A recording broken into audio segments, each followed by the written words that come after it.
Hi, it's Calvin again.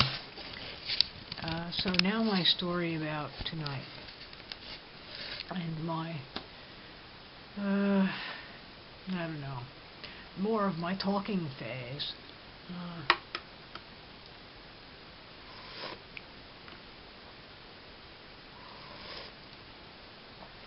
Maybe I'll be able to talk again. I go to the throat doctor again tomorrow. Here's the gig, right? I keep thinking that I can move forward, and I'm very emboldened and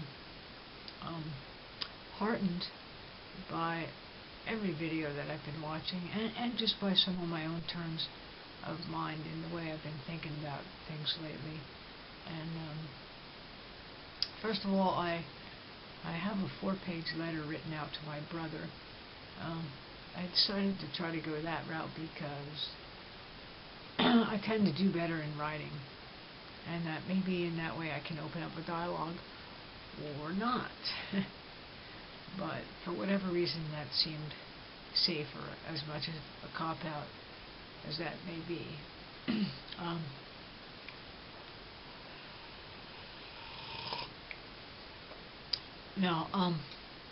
And I feel it's close, man.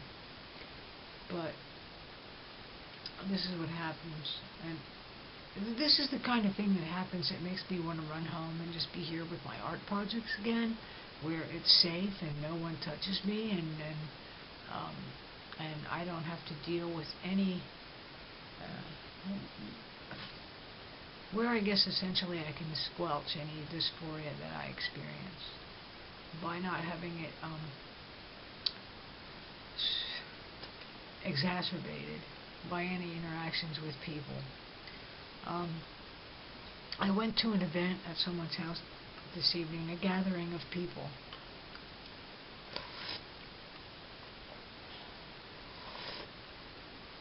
And I knew everybody there, and they know me, and they have me in whatever category that they have me in. But what I became painfully aware of these, it's funny because I'm very sociable. I truly am, and I really love people, and people, despite however anomalous I might seem to them, people always generally like me, and no one who's, acquainted with me ever really,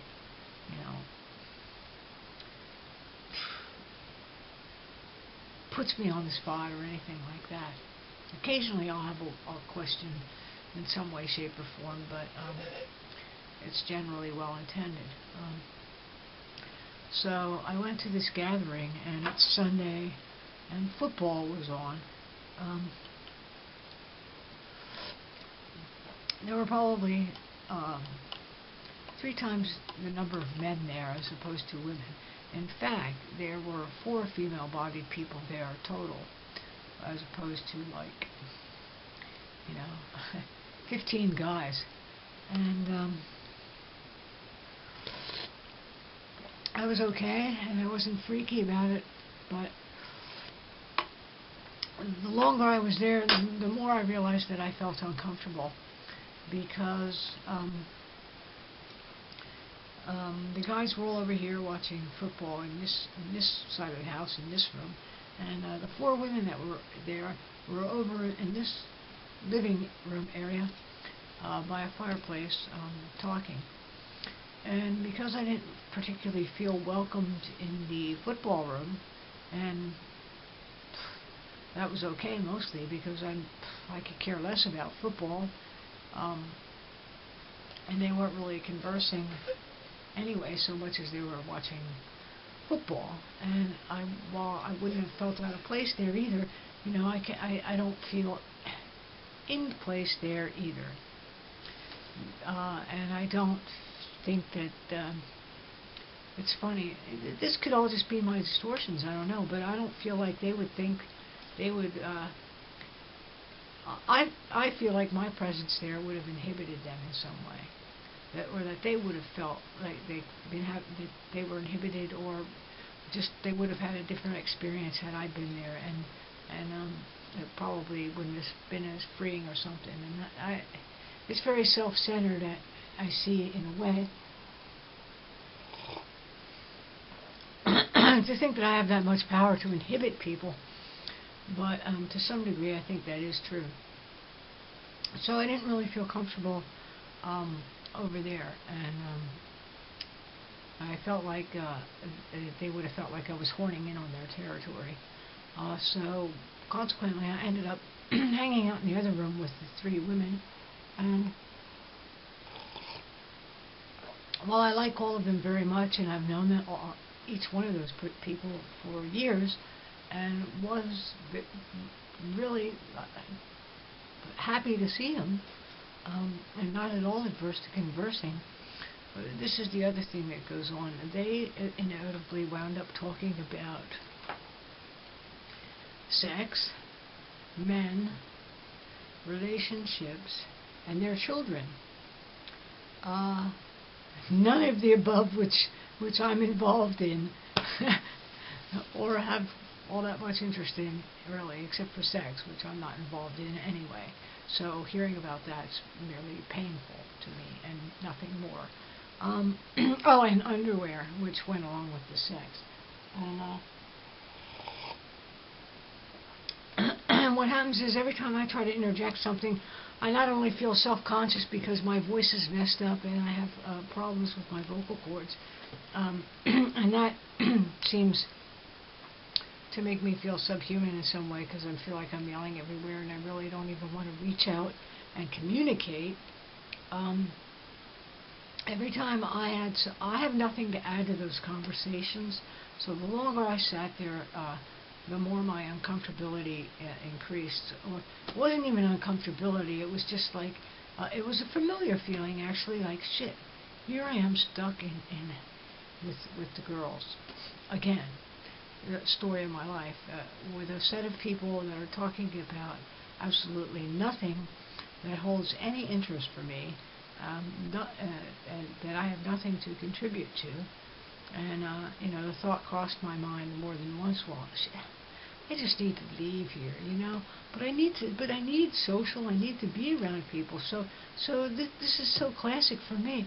Here I am torn between 2 worlds. The only place I felt comfortable standing, and that was only so I kept going in to get some food, was in the kitchen, which was literally in the middle of these 2 rooms. And then, if I hung out in there, I could interact with people who came through from both the sexes. But I realized too that had I hung out in the football room, aside from however they might have felt about it, I would have felt it's really bizarre. It is, because I would have felt equally as comfortable over there, but also at the same time as equally distanced for the same kind of reasons. I have no interest in football, and while if they had been talking about sex or underwear or relationships or or children, I still would not have had anything to add, nor would it have been understood had I added it, although I do have an interest in women in that respect. But that would have required a lot of explaining. So, I was like, why do I want to go to social gatherings? Because I don't, I don't have a home there, It was like there was literally nothing for me there in this whole house full of people. No way to identify, no way home. I don't have a home in that respect, and it just was painfully apparent to me. And I left there feeling really despondent,